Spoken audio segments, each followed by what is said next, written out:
अब BTST rates पे आते हैं या फिर STBT रेट्स पे? मानस, आप क्या पिक कर रहे हैं मंडे के लिए? तो देखिए, मंडे के लिए एसआरएफ पे खरीदारी करने की राय रहेगी। हायर टॉप्स, हायर बॉटम्स का ट्रेंड है।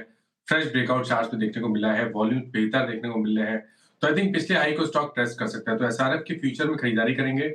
आपके जो स्टॉप लॉस है वो 2909 के रहेंगे।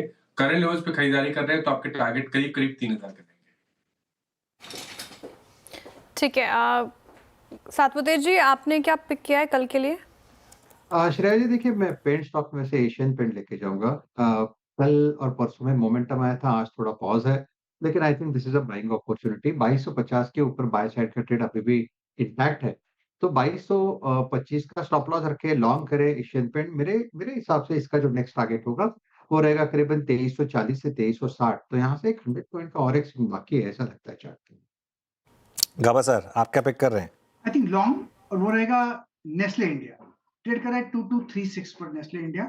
मेरे ख्याल से 2225 का एक स्टॉप लगा कर चले, पॉसिबल है कि 2280 देखने को मिल सकते हैं Nestle India. Okay, Soni ji, आप क्या पिक कर रही हैं? वीरेंद्र जी, यहाँ पे मैं आईसीआईसीआई बैंक में कंटिन्यू करना चाहूंगी एज BTST। मुझे लगता है कि ये अच्छा ट्रेड मंडे के लिए रह सकता है। 1200 के सपोर्ट को होल्ड कर रहा है। क्लोजिंग अच्छा आ रहा है यहाँ पे 1220 की तरफ फ्यूचर्स में। सो सेम स्टॉप लॉस 1200 के लिए और टारगेट रहेगा 1240 का। ठीक है। रचना जी, आपने क्या पिक किया BTST STBT? मेरी तरफ से अपोलो हॉस्पिटल के फ्यूचर्स में शॉर्ट रहेगा। 6300 का एसएल आएगा एंड डाउनसाइड पे टारगेट होना चाहिए 6140। हॉस्पिटल कल के लिहाज से ये शॉर्ट करने की राय फिलहाल।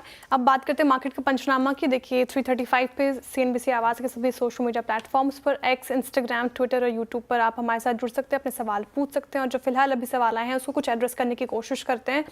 देखिए रेलवे स्टॉक्स में आज सर तेज़ी देखने को मिली। आप भी डिस्कस कर रहे थे, टीटागढ़ रेल हो गया, IRFC हो गया। इसी पे एक सवाल है, टीटागढ़ क्या करना चाहिए, रोहित जी पूछ रहे हैं। देखिए, मेरा ये मानना है कि टीटागढ़ वगैरह पे बहुत ज़्यादा टाइम मत स्पेंड करिए। ये कभी कभी चलते हैं। ये क्या है ना, जैसे कुछ बरसाती मेंढक होते हैं ना, ऐसे ही कुछ स्टॉक्स होते हैं, वो कभी चलते हैं, कभी उसके बाद फुस हो जाते हैं। मेरे ख्याल से इस समय आप ना फोकस करिए ऐसे स्टॉक्स पर जहाँ आपको सस्टेनेबल गेंस दिखाई देंगे। तो गेंस बन रहे हैं तो बुक करके मेरे ख्याल से कहीं और ढूंढिए, ये मेरा व्यू होगा। ठीक है, अगर गेंस बन रहे हैं तो प्रॉफिट बुकिंग की सलाह कहीं और लगाएं। साथ ही दूसरा सवाल इन्फोसिस पे है, ये टॉप लूजर्स में आज शामिल, लगभग 2% की गिरावट के साथ। इन्फोसिस पे क्या राय रहेगी सर, जिस तरीके से इसमें गिरावट देखने को मिल रही है, हमें क्या करना चाहिए? टफ है थोड़ा सा, क्योंकि देखिए अगर डॉलर इंडेक्स इसी तरीके से गिरता रहा और अगर US में थोड़ा सा वापस एक इन्फ्लेशन का जिन वापस आया और अगर फेड ने कहा कि नहीं अभी हम रेट कट नहीं कर सकते, तो IT पे प्रेशर आएगा। वैसे भी IT पिछले साल एक बहुत बड़ा आउट परफॉर्मर रहा है। मेरा ये मानना है कि इस साल उस ट्रेड का रिवर्सल है। IT शायद अंडर परफॉर्म करेगा। बैंक्स ने अब तक चलना शुरू नहीं किया, लेकिन बैंक शायद आउट परफॉर्म करेंगे, ये मेरा व्यू रहेगा। तो मैं ये कहूँगा कि शायद निकलने की कोशिश करें यहाँ से। अगर आप इन्वेस्टर है तो कोई दिक्कत नहीं है। चलिए फिर 335 पर शेयर वापस जुड़ेंगे और बात करेंगे कुछ और क्वेश्चंस की। मार्केट थोड़ा सा लॉसेस के साथ बंद हो रहा है। 3 पॉइंट अपने हाई से गिर, मतलब 3 पॉइंट नीचे है, वो डे हाई पर सस्टेन नहीं कर पाया। एक आध स्टॉक्स देखते हैं जरा। इंडसइंड बैंक पर काफ़ी प्रेशर है। गाबा सर, इंडसइंड बैंक तो टूटे चले जा रहा है, आपको अब थोड़ा डर लग रहा है क्योंकि आपके पोर्टफोलियो में है? या इनफैक्ट मेरे पोर्टफोलियो में भी है, ट्रेडिंग पोर्टफोलियो में भी है, लेकिन मुझे डर नहीं लगता क्योंकि मुझे कंपनी पर भरोसा है।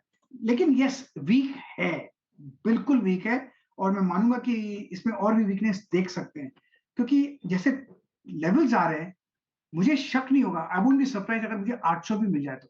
लेकिन है वीक बिल्कुल, और ये स्टॉक मेरे पोर्टफोलियो में लॉन्ग पोजीशंस में, लेकिन है वीक।